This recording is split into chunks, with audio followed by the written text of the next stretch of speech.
બપોરે જ્યારે ખેતરનું કામ પૂરું કરીને હું બપોરનું ભોજન કરવા માટે એક વૃક્ષ પાસે ગયો ત્યારે મને વૃક્ષના થડ પાસે એક સુંદર યુવતી રડતી દેખાઈ. તે ખૂબ થાકી ગઈ હતી અને તે મારી સાથે વાતો કરવા લાગી. તે સમયે ખેતરમાં અમે બંને જ હતા. આસપાસ કોઈ પણ નહોતું. ત્યારે કંઈક એવું બન્યું. નમસ્કાર મિત્રો, મારું નામ વિકાસ છે. હું એક ખેડૂત છું. મારી ઉંમર 36 વર્ષની છે. હું સંપૂર્ણ એકલો રહું છું કારણ કે મારી પત્નીનું અવસાન થઈ ચૂક્યું છે. મારા માતા પિતાનું પણ અવસાન થઈ ગયું છે, એટલે એકલતાનો ભાર મારા ખંભા પર છે. એક દિવસ હું ખેતરમાં કામ કરી રહ્યો હતો. મારું ખેતર રસ્તા પાસે હતું. બપોરનો સમય હતો. હંમેશાની જેમ કામ પૂરું કરીને હું આંબાના વૃક્ષ નીચે ભોજન કરવા આવ્યો. પરંતુ તે દિવસે જ્યારે હું વૃક્ષ નીચે પહોંચ્યો ત્યારે ત્યાંનું દૃશ્ય જોઈને હું અટકી ગયો. કારણ કે ત્યાં વૃક્ષ નીચે એક સુંદર લગભગ 27-28 વર્ષની યુવતી બેસીને રડી રહી હતી. મારા મનમાં એક વિચાર આવ્યો. આટલી સુંદર છોકરી અહીંયા ખેતરમાં કેમ રડી રહી છે? આટલી સુમસામ જગ્યાએ તેની હોવું મને ખૂબ વિચિત્ર લાગ્યું. હું તેની પાસે ગયો અને બોલ્યો, "કોણ છો તમે?" ત્યારે એ યુવતીએ કહ્યું. મારી સામે જોયું, આંસુ લૂછ્યા, પરંતુ કશું બોલી નહીં. તેની આંખોમાં આંસુઓનો સાગર ઉમટી રહ્યો હતો. હું તેની પાસે બેઠો અને ધીમેથી પૂછ્યું, "અહીંયા ખેતરમાં તું શું કરી રહી છે? તારું નામ શું છે?" ત્યારે તેની આંખોમાં ફરી પાણી આવી ગયું. તે મને કશું કહેવા તૈયાર નહોતી, પરંતુ તેના ચહેરા પર દુઃખની લકીરો સ્પષ્ટ દેખાતી હતી. ચહેરો રડીને મુરઝાઈ ગયો હતો. ગળામાં તરસથી સુકાઈ ગયું હતું. મને આ બધું જોઈને સહન ન થયું, એટલે મેં મારી ગટરીમાંથી પાણીની બોટલ કાઢી અને તેને પીવા આપી. તેણે તે પાણી ગટગટાઈને પી લીધું. પાણી પીવાથી તે થોડી શાંત થઈ અને થોડા સમય પછી મને કહેવા લાગી. તેનો અવાજ કંપી રહ્યો હતો, પરંતુ શબ્દોમાં લાચારીને દુઃખ સ્પષ્ટ દેખાતું હતું. તે બોલી, "મારું નામ મનસ્વી છે. હું ઘણે દૂરથી આવી છું. 2 દિવસ થઈ ગયા છે. હું આમ જ ભટકી રહી છું." આ સાંભળીને હું ચકિત રહી ગયો. મેં પૂછ્યું, "એવું કેમ? શું થયું?" ત્યારે તેની આંખોમાંથી ફરી આંસુ વહેવા લાગ્યા અને તેણે પોતાની કહાની કહેવાનું શરૂ કર્યું. તે બોલી, "લગભગ 4 વર્ષ પહેલાં મારા લગ્ન વિજય નામના એક યુવક સાથે થયા હતા. વિજય જોવામાં ખૂબ સુંદર અને ખૂબ જ પ્રેમાળ હતો. તે મારી ખૂબ કાળજી લેતો હતો. અમારું વૈવાહિક જીવન ખૂબ સારું ચાલી રહ્યું હતું. અમે બંને એકબીજાને ખૂબ પ્રેમ કરતા હતા. મારો પતિ સરળ સ્વભાવનો હતો, પરંતુ મારા સાસુ સસરા ખૂબ જ કડક સ્વભાવના હતા. લગ્નને 4 વર્ષ થઈ ગયા, પણ મને સંતાન નહોતું.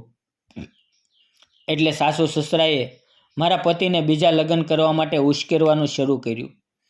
તેઓએ મારું માનસિક અને શારીરિક શોષણ શરૂ કરી દીધું.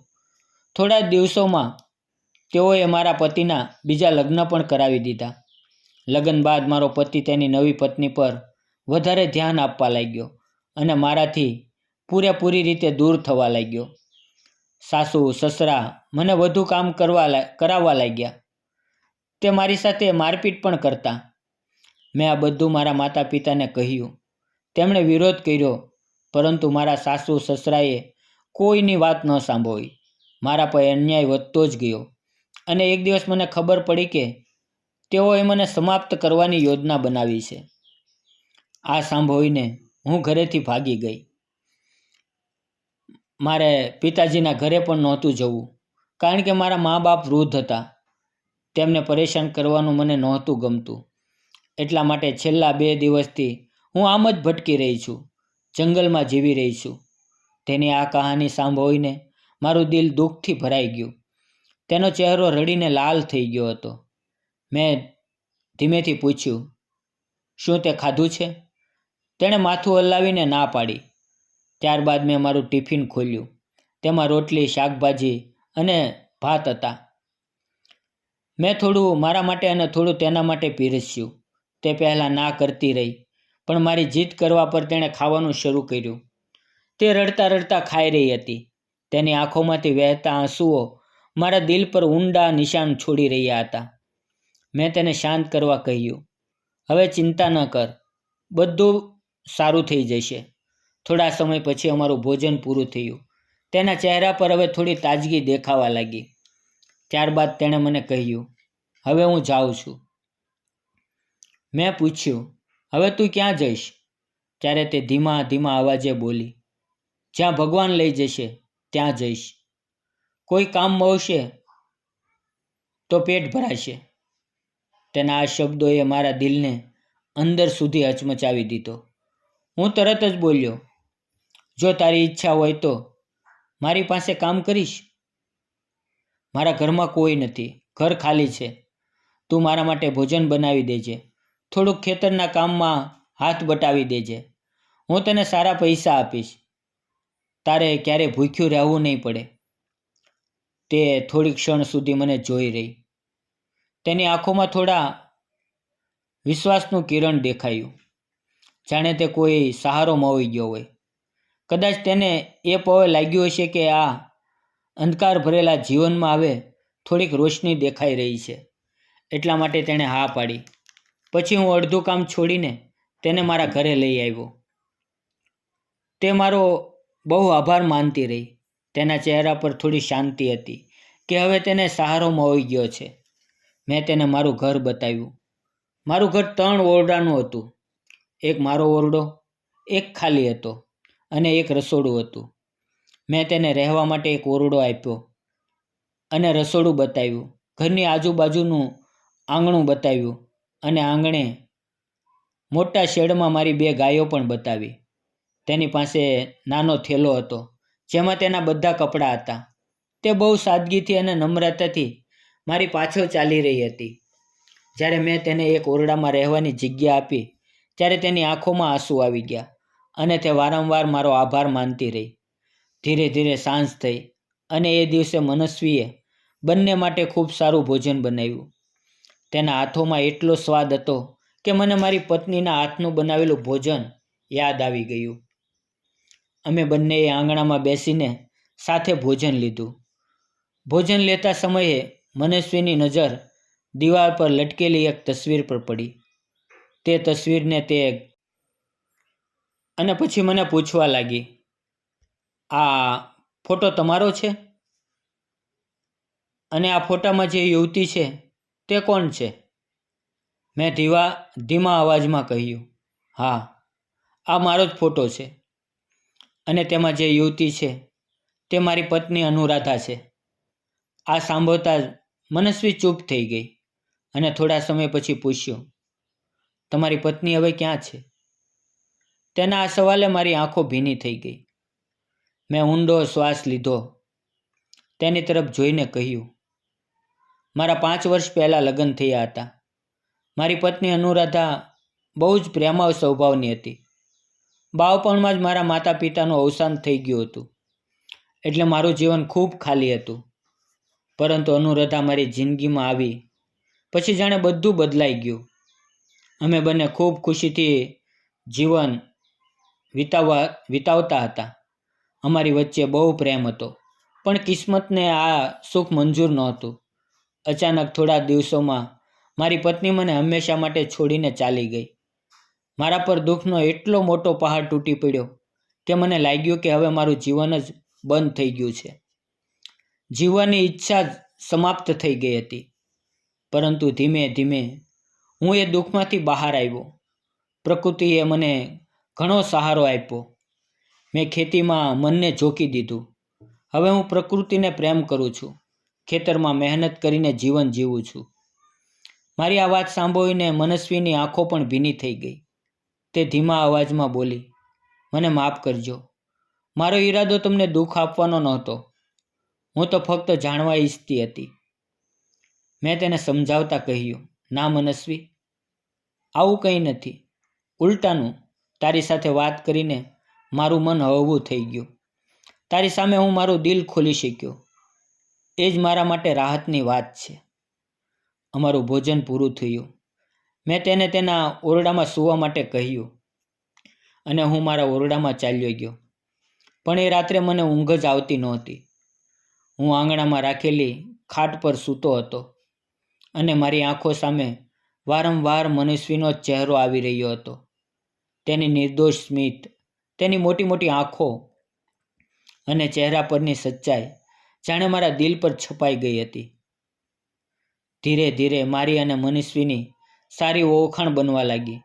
અમે બંને એકબીજા સાથે ઘણી વાતો કરવા લાગ્યા. મનસ્વી રોજ સવારે વહેલી ઉઠીને ભોજન બનાવતી, મારા માટે ડબ્બો બાંધતી અને હું ખેતરમાં કામ કરવા નીકળી જતો. બપોરે તે પોતે જ ભોજન લઈને ખેતરમાં આવતી અને મારી સાથે કામમાં હાથ બટાવતી. હું તેને સારા પૈસા આપતો, એટલા માટે તે પણ ખુશ હતી. અમારી વચ્ચે ધીમે ધીમે એક નિકટતા વધવા લાગી. અમારી નજરો વારંવાર એકબીજાની સાથે મળવા લાગી. મને મનસ્વી ખૂબ જ ગમવા લાગી. જ્યારે તે ખેતરમાં કામ કરતી ત્યારે હું તેને જોતો જ રહ્યો. તેની સુંદરતા મને મોહી લેતી. તેની મોટી મોટી આંખો, ખુલ્લા વાળ, ગોરો રંગ અને ચહેરા પર તે હળવું સ્મિત, આ બધું જ મારા દિલમાં ઊંડે ઉતરવા લાગ્યું. ક્યારેક હું વિચારતો કે તેના પતિને આખરે કયું પાગલપણ સૂઝ્યું હશે કે આવી સુંદર અને નિર્દોષ છોકરીને છોડી દીધી. મારા મનમાં એક જ વિચાર આવતો, જો આવી છોકરી કોઈના જીવનમાં આવી જાય તો ખરેખર તેનું જીવન સોનાથી પણ વધુ કિંમતી બની જાય. પણ મેં ક્યારેય તેને પરેશાન કરવાનો વિચાર પણ નહોતો કર્યો. હું ફક્ત તેની સુંદરતા અને તેના સ્વભાવને મનમાં જ અનુભવતો હતો. આમ જ થોડા દિવસો પસાર થયા અને અચાનક એક દિવસ હું બીમાર પડી ગયો. મને તાવ આવી ગયો. હું પથારીમાંથી ઉઠી શકું તેવી સ્થિતિમાં પણ નહોતો. સવારે જ્યારે હું ઉઠ્યો નહીં ત્યારે આ જોઈને મનસ્વી ચિંતિત થઈ ગઈ. તે ગભરાઈને મારા ઓરડામાં આવી, મારી ઉપરથી ચાદર હટાવી અને મારા કપાળ પર હાથ મૂક્યો. મારું શરીર તપતું હતું અને હું ઠંડીથી ધ્રુજી રહ્યો હતો. મનસ્વી ડરી ગઈ, પરંતુ તરત જ હિંમત એકઠી કરીને ગામના ડૉક્ટરને બોલાવવા માટે લગભગ 1 કિલોમીટર સુધી દોડી. ડૉક્ટર મારા ઘરે આવ્યા. તેમણે મને જોયો, ઇન્જેક્શન આપ્યું અને દવાઓ લખીને આપી ને ચાલ્યા ગયા. ત્યારબાદ મનસ્વી મારી પાસે જ બેસી રહી. તે મારા શરીર પર પટ્ટીઓ મૂકતી હતી, ક્યારેક ઠંડા પાણીથી શરીર લૂછતી હતી. મારું પોતાનું માથું પોતાના હાથમાં પકડીને મને દિલાસો આપતી હતી. તેની આંખોમાં ચિંતા સ્પષ્ટ દેખાતી હતી, જાણે મને કંઈ થઈ ગયું તો તે એકલી તૂટી જશે. તેનો આ મમતાભર્યો પ્રેમ, એનો વ્યવહાર અને નિસ્વાર્થ પ્રેમ મારા દિલને ખૂબ ઊંડાઈ સુધી સ્પર્શી ગયો. તે રાત્રે મનસ્વી વારંવાર મારા માથે નમક પાણીની પટ્ટીઓ મૂકતી રહી. આખી રાત મારી સંભાળ કરતી રહી.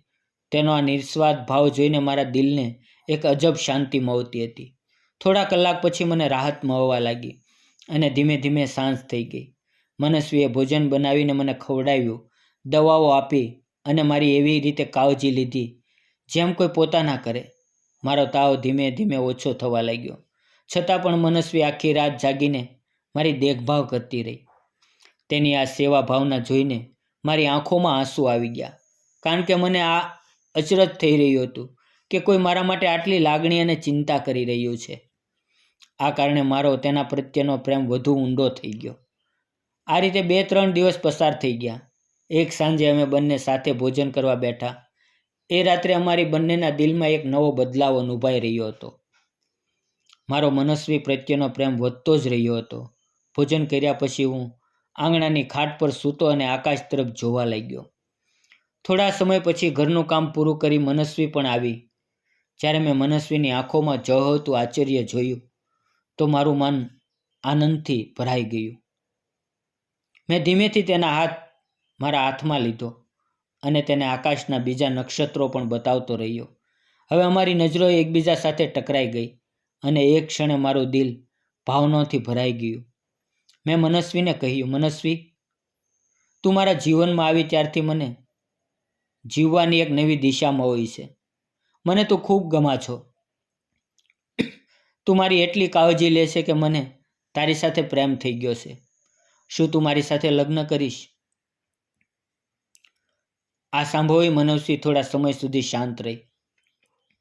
અને મારી તરફ જોતી રહી. મેં ફરી કહ્યું, મનસ્વી, આ માટે તારે કોઈ દબાણ નથી. જો તને હું ગમું તો જ હા કહેજે, નહીંતર કોઈ સમસ્યા નથી. આ સાંભળતા જ મનસ્વીની આંખોમાંથી આંસુ વહેવા લાગ્યા. તેણે મારો હાથ મજબૂત પકડીને કહ્યું, એવું બિલકુલ નથી. ઉલટું તમે જ મને સહારો આપ્યો. જ્યારે હું એકદમ એકલી હતી અને જીવનના સૌથી કઠિન સમયમાં હતી, ત્યારે તમે મને સાથ આપ્યો. તમે ક્યારેય મારી સાથે ખોટું વર્તાવ કર્યો નથી. તમે મારો ખોટો ફાયદો લઈ શકો તેમ હતા, પરંતુ ક્યારેય એ કર્યું નથી. તમે મારી કાળજી લીધી, મારી ચિંતા કરી, તેથી તમે મને દિલથી ખૂબ જ પ્રિય છો. મને પણ તમારી સાથે પ્રેમ છે. મનસ્વીના આ શબ્દો સાંભળીને મારી આંખોમાં પણ ખુશીના આંસુ આવી ગયા. હું એક ક્ષણ માટે મૌન રહી ગયો, કારણ કે આ જવાબ મારા જીવનનો સૌથી મોટો આશીર્વાદ હતો. મેં તેના હાથને મજબૂતી પકડીને કહ્યું, મનસ્વી, આજે તું મારી જિંદગીમાં પ્રકાશ બનીને આવી છે. હું વચન આપું છું કે હંમેશા તારી ખુશી જ મારું ધ્યેય રહેશે. ક્યારેય તેને એકલી પડવા નહીં દઉં. આ સાંભળીને મનસ્વીએ શરમથી પોતાની આંખો ઝુકાવી લીધી. તે રાત્રે અમે બંને લાંબા સમય સુધી વાતો કરતા રહ્યા. જીવનના દુઃખ, સુખ, સપના અને ભવિષ્ય વિશે અમે એકબીજાને બધું કહી દીધું. મને સમજાઈ ગયું કે મનસ્વી પણ મારી જેમ જ દુઃખ સહન કરી ચૂકી છે, પરંતુ તેની આંખોમાં હવે એક નવો વિશ્વાસ હતો. અમારા દિલનું મિલન એ રાત્રે પૂરું થઈ ગયું હતું. આગલા દિવસે સવારે અમે બંને મંદિરે ગયા. મેં ભગવાન સામે માથું મૂકીને પ્રાર્થના કરી, ભગવાન, જે સાથીદાર તે મને આપ્યો છે તેને ખુશ રાખવાની શક્તિ મને આપજે. એના જીવનમાં ક્યારેય અંધકાર ન આવે. મનસ્વીએ પણ પ્રાર્થના કરી અને પછી મારી તરફ જોઈને સ્મિત આપ્યું. એ સ્મિતમાં એટલી નિર્દોષતા અને પ્રેમ હતો કે મારું હૃદય ખુશીથી છલકાઈ ગયું. તે દિવસથી અમે બંનેને લાગ્યું કે હવે આપણું જીવન એકબીજાને સમર્પિત છે. અમારા દિવસો આનંદમાં પસાર થવા લાગ્યા. ક્યારેક બગીચામાં ફરવા જવું, ક્યારેક સાથે ભોજન બનાવવું અને ક્યારેક આંગણામાં બેઠા બેઠા ગીત ગાવું. આ બધું અમારા માટે સ્વર્ગ સમાન બની ગયું હતું. આ બધાની વચ્ચે અમારે હજુ સમાજ સામે અમારા સંબંધને જાહેર કરવાનો હતો. એક દિવસ મેં મનસ્વીને કહ્યું, મનસ્વી, હવે આપણો સંબંધ બધાને જણાવવાનો સમય આવી ગયો છે. મેં તારી સાથે લગ્ન કરવાનું નક્કી કરી લીધું છે. શું તું તૈયાર છે? મનસ્વીએ શાંત સ્મિત સાથે જવાબ આપ્યો, હા. હું પણ એ દિવસની રાહ જોઈ રહી હતી. મનસ્વીના મોઢેથી આ શબ્દ સાંભળીને મારું હૃદય આનંદથી નાચી ઉઠ્યું. મેં તરત જ નક્કી કર્યું કે હવે વિલંબ નથી કરવો. બીજે દિવસે હું ગામના વડીલોને મળવા ગયો અને બધાને સાચી વાત કહી દીધી. શરૂઆતમાં લોકો ચકિત થઈ ગયા, કારણ કે તેઓ ક્યારેય વિચાર્યું નહોતું કે હું ફરી લગ્ન કરીશ. પણ જ્યારે મેં તેમને મનસ્વી વિશે કહ્યું કે કેવી રીતે તે મારા જીવનમાં આવી છે, તો બધા ધીમે ધીમે સમજવા લાગ્યા. ગામના એક વડીલ બોલ્યા, બેટા, જીવનમાં સુખ દુઃખ આવતા જ રહે છે, પણ જો તને ફરી સુખ મળવાનો મોકો મળે છે તો તેને ગુમાવવો ન જોઈએ. અમે તારા નિર્ણયમાં તારી સાથે છીએ. જ્યારે અમે મનસ્વીના ભાઈ પાસે ગયા ત્યારે તેણે શરૂઆતમાં થોડો વિરોધ કર્યો. તે બોલ્યો, મનસ્વી, તું ફરી એક નવો જીવન શરૂ કરવા માંગે છે. સમાજ શું કહેશે? પણ મનસ્વીએ ખૂબ શાંતિથી જવાબ આપ્યો, ભાઈ, સમાજની ચિંતા કરતાં મારા માટે મારી ખુશી વધુ મહત્વની છે. મને લાગે છે કે હવે મારી સાચી જિંદગી શરૂ થવાની છે. તમે મારી સાથે રહેજો. તેના આ શબ્દો એટલા વિશ્વાસુ હતા કે તેના ભાઈનું હૃદય પણ પીગળી ગયું. આ રીતે બધાના આશીર્વાદ સાથે અમે અમારા લગ્નની તૈયારી શરૂ કરી. અમારા લગ્નને થોડા મહિના થઈ ગયા હતા. સમય સાથે અમારા સંબંધમાં વધુ મજબૂતી આવી. અમે માત્ર પતિ પત્ની જ નહોતા, પરંતુ એકબીજાના સાચા મિત્ર પણ બની ગયા હતા. દરેક ખુશી અને દરેક દુઃખ અમે સાથે વહેંચતા. એકબીજાની આંખોમાં જોતા જ હૃદયમાં શાંતિ અનુભવાતી. એક દિવસ મનસ્વીએ ધીમેથી મને કહ્યું, હું તમને એક સારા સમાચાર આપવા માંગુ છું. હું આશ્ચર્યથી તેની તરફ જોયું. તે સ્મિત કરતા બોલી, તમે જલ્દી પિતા બનવાના છો. આ સમાચાર સાંભળીને મારી આંખોમાં આનંદના આંસુ આવી ગયા. મને લાગ્યું કે ભગવાને મારા જીવનને ખરેખર સંપૂર્ણ બનાવી દીધું છે. જે જીવન ક્યારેક તૂટેલું લાગતું હતું તે આજે ફરીથી ખીલી ઉઠ્યું હતું. થોડા મહિનાઓ પછી અમારા ઘરમાં નાનકડું દેવદૂત આવ્યું. તેના રડવાના અવાજે આખું ઘર ખુશીઓથી ગુંજી ઉઠ્યું. હવે હું વિચારતો હતો કે જો મનસ્વી મારી જિંદગીમાં આવી ન હોત તો કદાચ હું હંમેશા એકલો રહી ગયો હોત. પણ આજે હું પતિ પણ છું, પિતા પણ છું અને સૌથી મહત્ત્વની વાત, હું ખુશ છું. મારા જીવનની આ સફરે મને એક મોટો પાઠ શીખવ્યો. જીવનમાં દુઃખ કેટલુંય મોટું કેમ ન હોય, જો વિશ્વાસ અને સાચો સાથી મળી જાય તો સુખ ફરીથી મળી શકે છે. મનસ્વી મારી બાજુમાં બેઠી હતી. અમારી નાનકડી સંતાન ઝૂલામાં હસતી હતી અને હું દિલથી ભગવાનનો આભાર માનતો હતો. મારી તૂટેલી દુનિયા હવે ફરીથી સુંદર બની ગઈ હતી. મિત્રો, આ નાની એવી લવ સ્ટોરી તમને કેવી લાગી? પ્લીઝ કોમેન્ટ કરીને જરૂર જણાવજો અને ચેનલ પર નવા હો તો પ્લીઝ સબસ્ક્રાઈબ કરો અને આ તમારા ગુજરાતી મિત્રને થોડોક સપોર્ટ આપો. ધન્યવાદ મિત્રો.